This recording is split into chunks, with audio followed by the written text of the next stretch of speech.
નમસ્કાર મિત્રો, સ્વાગત છે ફરી માનવ જ્ઞાન સેશનમાં। તો આજનો આ વિડીયો છે એ મહત્વપૂર્ણ છે કેમ કે જે ટેટ ટાટ ઉમેદવારો માટે ગુડ ન્યૂઝ છે।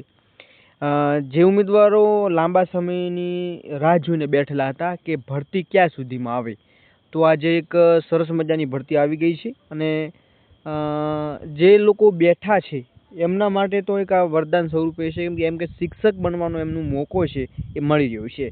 તો ટેટ 1 આવી ગઈ છે ભરતી, કયા કયા ઉમેદવારો અરજી કરી શકશે, તો આજનો આ ટોપિક ઉપર આપણે પ્રોપર સંપૂર્ણ માહિતી આપવાનું છું। વિડીયો અંત સુધી નિહાળશો મિત્રો। ચેનલ ઉપર નવા છો અને હજી સુધી તમે માનવ જ્ઞાન સાથે જોડાયા નથી તો જોડાઈ જજો, કેમ કે દરરોજની નવી લેટેસ્ટ નવા ન્યૂઝ એ તમે જોઈ શકો છો। તો વધુ વાર ન કરતાં આપણે આજે વિડીયોની શરૂઆત કરી દઈએ કે કયા કયા ટોપિક ઉપર આજે ચર્ચા કરવાના છીએ અને કઈ કઈ ભરતી છે। ટેટની ભરતી આવી છે તો ટાટની પણ આવશે, ટેટ 2ની પણ આવશે। તો તમામની ભરતીઓ અહીંયા એલિજિબિલિટી જે ક્રાઇટેરિયા શું છે એની ઉપર પણ પ્રોપર તમને માહિતી આપવાનું છું। વિડીયો અંત સુધી નિહાળશો મિત્રો ખાસ। તો અહીંયા તમને જોવા મળી રહ્યું છે, થોડી ચર્ચા કરી લઈએ। તો ધોરણ 9 થી 12માં ફરજ બજાવતા 5700 જેટલા જ્ઞાન સહાયકોનું રિન્યૂ કરાયા। અહીંયા તમને જોવા મળી રહ્યું છે ગુડ ન્યૂઝ છે કે 5700 જેટલા જ્ઞાન સહાયકોને રિન્યૂ કરવામાં આવ્યા છે। હયાત જ્ઞાન સહાયકોને રિન્યૂ કર્યા। શિક્ષકો નથી ત્યાં વૈકલ્પિક વ્યવસ્થા નામે શૂન્ય છે। નિવૃત્તિના લીધે ખાલી પડેલી જગ્યા ભરાય નહીં ત્યાં સુધી વિદ્યાર્થીઓની શિક્ષકોથી વંચિત છે। ગુજરાતમાં શૈક્ષણિક વર્ષનો પ્રારંભ થઈ ગયો છે પરંતુ જ્ઞાન સહાયકો અંગે કોઈ નિર્ણય લેવામાં આવ્યો નથી। તો મિત્રો એના ઉપર જ આજે એક ગુડ ન્યૂઝ આવ્યા છે, એની ઉપર પ્રોપર તમને માહિતી આપવાનું છું। જેના કારણે આજે કમિશનર શાળાઓની કચેરી દ્વારા રાજ્યની સરકારી અને ગ્રાન્ટેડ માધ્યમિક તેમજ ઉચ્ચતર માધ્યમિક શાળાઓમાં ફરજ બજાવતા અંદાજે 5700 જેટલા જ્ઞાન સહાયકો રિન્યૂ કરવાનો સત્તાવાર પરિપત્ર જાહેર કર્યો છે। મહત્વની વાત એ છે કે હયાત જ્ઞાન સહાયકોનું રિન્યૂ કરવામાં આવ્યા છે પરંતુ શિક્ષકો જ નથી તો વૈકલ્પિક વ્યવસ્થાના નામે શૂન્ય છે। કારણ કે નિવૃત્તિને લીધે ખાલી પડેલી જગ્યાઓ છે એ ભરાય નહીં ત્યાં સુધી વિદ્યાર્થીઓ શિક્ષકોથી વંચિત રહે એવું અહીંયા જોવા મળી રહ્યું છે। શિક્ષણ વિભાગની આ ઉદાસીનતાને કારણે ગુજરાતની સરકારી અને ગ્રાન્ટેડ શાળાઓના ભણતા ગરીબ અને મધ્ય વર્ગના બાળકો ભાવિ સાથે ભારે ચેડા કરવામાં આવી રહ્યા છે। કેમ કે મોસ્ટ ઓફલી આપણે જોવા જઈએ તો અહીંયા મધ્યમ વર્ગ અને ગરીબ વર્ગના ઉમેદવારો ના છોકરાઓ હોય છે, નાના ભૂલકાઓ હોય છે, નાના બાળકો હોય છે, જેમના જોડે પૈસા છે, જે લોકો નેતાઓ છે એ લોકો એવા સરકારી શાળાઓમાં એ લોકો મૂકતા નથી। તો ખાસ એ પણ છે, સમયસર શિક્ષકો ન આપી શકે રાજ્યની ગ્રાન્ટેડ શાળાઓના પાટિયા પાડવાના ખુદ શિક્ષણ વિભાગ જ જવાબદાર હોવાનું સ્કૂલ સંચાલકોએ જણાવ્યું છે। કારણ કે વર્ષમાં 2 વખત મે ઓક્ટોબર મહિનામાં શિક્ષકો નિવૃત્ત થયા હોય છે, જેની વિગતો એડવાન્સમાં જ શિક્ષણ વિભાગ પાસે ઉપલબ્ધ હોય છે, છતાં પણ કોઈ પણ પ્રકારના અહીંયા પગલાં લેવામાં આવ્યા નથી। મિત્રો, કરાર આધારિત જ્ઞાન સહાયકો નિમવાની પ્રક્રિયા શરૂ કરવી પડે પરંતુ અહીં ગુજરાતના શિક્ષણ વિભાગમાં તદ્દન વિપરીત પરિસ્થિતિ જોવા મળી છે। આ વર્ષે રાજ્યમાં સ્કૂલ શરૂ થઈ છતાં પણ ધોરણ 9 થી 12ના જ્ઞાન સહાયકો અંગે કોઈ પણ નિર્ણય લેવામાં આવ્યો નથી। મિત્રો, આ નિર્ણય વચ્ચે એક મહત્વપૂર્ણ સમાચાર પણ આવ્યો છે કે રાજ્યભરમાં જ્ઞાન સહાયકોના કરાર છે એ રિન્યૂ કરવાનો અંતે સરકારે નિર્ણય લીધો છે। હાલ ફિલહાલ જે આપણે ન્યૂઝ જોઈ રહ્યા હતા એમાં નિર્ણય લેવામાં આવ્યો નહોતો, એ જૂનો ન્યૂઝ રિપોર્ટ હતો, પરંતુ નવી ભરતી ન થાય ત્યાં સુધી વૈકલ્પિક વ્યવસ્થા ચાલુ રખાશે। ભાવનગર સહિત રાજ્યભરની શાળાઓમાં કાયમી શિક્ષકોની 12,000થી વધુ જગ્યાઓ ખાલી છે, જે બદલે જ્ઞાન સહાયકોની ફરજ પર હતા, જે 11 માસની નોકરીનો કરાર ગંતે વેકેશન પૂર્ણ થઈ જતા શાળાઓમાં નવું શિક્ષણ સત્ર શરૂ થયું છે। શિક્ષકો નથી તેવા સમાચાર આજે દિવ્ય ભાસ્કરમાં જોવા મળી રહ્યા છે, જેમાં શાળાઓ શરૂ થઈ પરંતુ 12,000 કાયમી શિક્ષકોની ભરતી હજુ બાકી છે। અને તમને ખબર છે કે 11,000ની આજુબાજુ જે ભરતીની પ્રોસેસ હાલ ફિલહાલ પ્રગતિ ઉપર છે, એટલે કે પ્રોસેસ થઈ રહી છે, એ હજુ બાકી છે। એ જ્યાં સુધી પૂર્ણ નથી થતી ત્યાં સુધી ફરી જ્ઞાન સહાયકો નિમવામાં આવશે।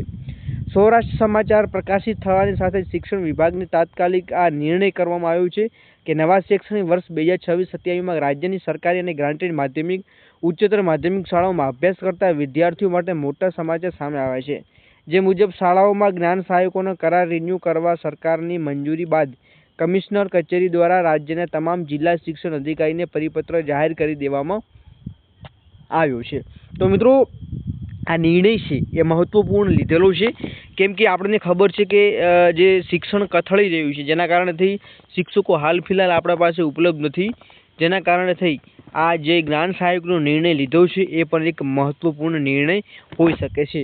હવે ગુડ ન્યૂઝ શું છે એની ઉપર થોડી ચર્ચા કરી લઈએ. તો કે અહીંયા સંદેશનું એક 11/6 એટલે કે આજના રોજનું એક મહત્વપૂર્ણ આપણને જોવા મળી રહ્યું છે અહીંયા સ્ક્રીન ઉપર. હવે મિત્રો આ તમને અંડરલાઈન હું કરી રહ્યો છું એ તારીખ છે જ્ઞાન સહાયક યોજના પ્રાથમિક અહીંયા માટે 11 માર્ચનો કરાર આધારિત જ્ઞાન સહાયકો પ્રાથમિકની જગ્યા કરાર બાબતે ઓનલાઈન અરજી આમંત્રિત કરવા બાબતે એટલે કે ઓનલાઈન અરજીઓ મંગાવવામાં આવી રહી છે.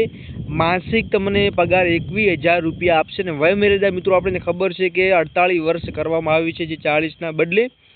શિક્ષણ વિભાગના અંતર્ગત ગુજરાત રાજ્યની સરકારી પ્રાથમિક શાળાઓમાં અનુદાનિત પ્રાથમિક શાળાઓમાં મોડલ શાળાઓમાં ધોરણ 6 થી 8 તથા કમિશનર આદિજાતિ વિકાસ કચેરી અને સામાજિક ન્યાય અને અધિકારી વિભાગ હસ્તકની નિમાયકની અનુસૂચિત જાતિ કલ્યાણ અને નિયામક વિકસિત જાતિ કલ્યાણ કચેરી હસ્તકની ગુજરાત રાજ્યની અનુદાનિત નિવાસી પ્રાથમિક શાળાઓમાં મિત્રો આશ્રમ શાળાઓ જેમાં જ્ઞાન સહાયકો યોજના પ્રાથમિક માટે શાળા કક્ષા 11 માસનો કરાર આધારિત જ્ઞાન સહાયકોનું જગ્યાઓ કરાર બાબતે ઓનલાઈન અરજી મંગાવવામાં આવી છે. હવે કયા કયા ઉમેદવારો અરજી કરી શકશે એની પણ એક આપણે PDF છે આપણે ટેલિગ્રામમાં મૂકી દઈશું, એમાં તમને માહિતી આપી દઈશે. મિત્રો ઓનલાઈન અરજી ક્યાં સુધી થઈ શકે છે ઉમેદવારો માટે નીચે જણાવી વેબસાઇટ ઉપર ઓનલાઈન અરજી કરવાની છે. હવે નીચે જ્ઞાન સહાયક પ્રાથમિક માટે લિંક પણ આપેલી છે. વેબસાઇટ પર મૂકવાની ઉપર જગ્યાઓ માટેની આવશ્યક લાયકાત વયમર્યાદા નિમણૂકનો પ્રકાર મહેનતાણા અંગેની સૂચનાઓ અને માર્ગદર્શિકા પહેલાં વાંચી લેવી. તો ખાસ મિત્રો તમારે સૌ પ્રથમ જે પરિપત્ર જાહેર કર્યો છે વિભાગે એ પરિપત્ર તમારે શાંતિપૂર્વક વાંચી લેવાનો છે. જેમાં અધરવાઇઝ બીજા કયા નિયમો છે કયા કયા નિયમોનું આપણે પાલન કરવાનું છે, નવા શરતો શું છે, મહેનતાણું માસિક ફિક્સ જે મહેનતાણું આપવામાં આવેલું છે પગાર એ પગાર બાબતે શું અપડેટ છે એ પણ તમારે જરૂરથી એકવાર ચકાસણી લેવાની છે. ઉમેદવારો પ્રમાણપત્રોની ખરાઈ માટે જ્યારે કંઈ રૂબરૂ બોલાવવામાં આવે ત્યારે ઓનલાઈન કરેલી અરજીની પ્રિન્ટ સાથે જરૂરી પ્રમાણપત્રો એક ઝેરોક્ષ નકલ પાસપોર્ટ સાઇઝનો ફોટોગ્રાફ તેમજ ચકાસણી માટે અસલ પ્રમાણપત્રોએ હાજર રહેવું રહેશે. તો મિત્રો ખાસ તમારે એ ધ્યાનમાં રાખવું. ઓનલાઈન અરજી મિત્રો 11/6/2026 તમને ઓનલાઈન અરજી કરવાની છેલ્લી તારીખ મિત્રો 17/6 છે એટલે કે 7 દિવસનો ટાઈમ તમને આપવામાં આવ્યો છે. મેરિટ લિસ્ટ જાહેર અહીંયા 18 તારીખે કરી દેવામાં આવશે. જિલ્લા પ્રાથમિક શિક્ષણ કચેરીની ડોક્યુમેન્ટ ચકાસણી અને શાળા પસંદગી માટે રિપોર્ટ 20 તારીખના રોજ શનિવારે કરવામાં આવશે. અને લિંક અહીંયા તમને નીચે જોવા મળી રહી છે અથવા આપણો ટેલિગ્રામ અથવા વોટ્સએપ ગ્રુપમાં મૂકી દઈશું, ત્યાં જઈ અને તમે ઓનલાઈન અરજી કરી શકો છો. તો જે ઉમેદવારો એલિજિબલ છે એ ચોક્કસ આમાં પોતાનું યોગદાન આપે અને ભાવિ શિક્ષક તરીકે પોતાનું કાર્ય કરે અને બાળકોને અહીંયા જે શિક્ષકોની જે ઉણપ જોવા મળી રહી છે એ ઉણપની પૂર્ણ કરી અને સારું એવું શિક્ષણ પ્રદાન કરે એવું તમામ ઉમેદવારોને શુભેચ્છા. સાથે સાથે નવી કઈ અપડેટ મળશે ચોક્કસ માહિતી આપવામાં આવશે. ત્યાં સુધી જય હિન્દ, જય ભારત.